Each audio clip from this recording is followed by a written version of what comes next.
ভিডিওটিতে ক্লিক করার জন্য আপনাদেরকে জানাই অসংখ্য ধন্যবাদ। আপনারা দেখছেন আপনাদের প্রিয় YouTube channel West Bengal DA salary. West বেঙ্গলের ডিএর আপডেট এবং বেতন বৃদ্ধির আপডেট প্রত্যেক দিনের জন্য পাবেন, তাই অবশ্যই চ্যানেলের সাথে থাকুন। চ্যানেলটিকে সাবস্ক্রাইব করে পাশে থাকা বেল আইকনটিতে প্রেস করে রাখতে ভুলবেন না। ইতিমধ্যে বড় আপডেট রাজ্য সরকারি কর্মচারীদের পুরোপুরি ভিডিওটি দেখলে তবেই বুঝতে পারবেন কি বলা হয়েছে। চলুন বিস্তারিত জেনে নেওয়া যাক। সুখবর, রাজ্য সরকারি কর্মচারীদের জন্য বছরের শেষ কিন্তু ডিএ বাড়ানোর আশ্বাস।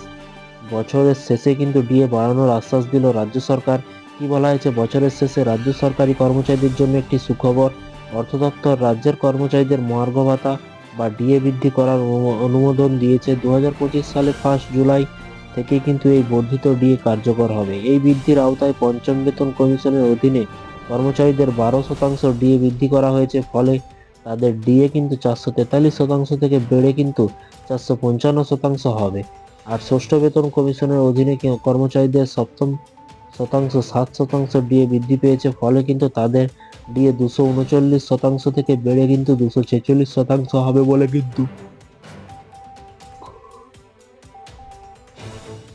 মনে করা হয়েছে। এবং এছাড়াও রাজ্য সরকারের পক্ষ থেকে জানানো হয়েছে যে বকেয়া মহার্ঘ ভাতা মিটিয়ে দেওয়া হবে। অর্থমন্ত্রী এই ঘোষণা করেছেন এবং জানিয়েছেন যে পঞ্চম এবং ষষ্ঠ বেতন কমিশনের আওতায় কিন্তু পঞ্চম ও ষষ্ঠ বেতন কমিশনের আওতায় কিন্তু এই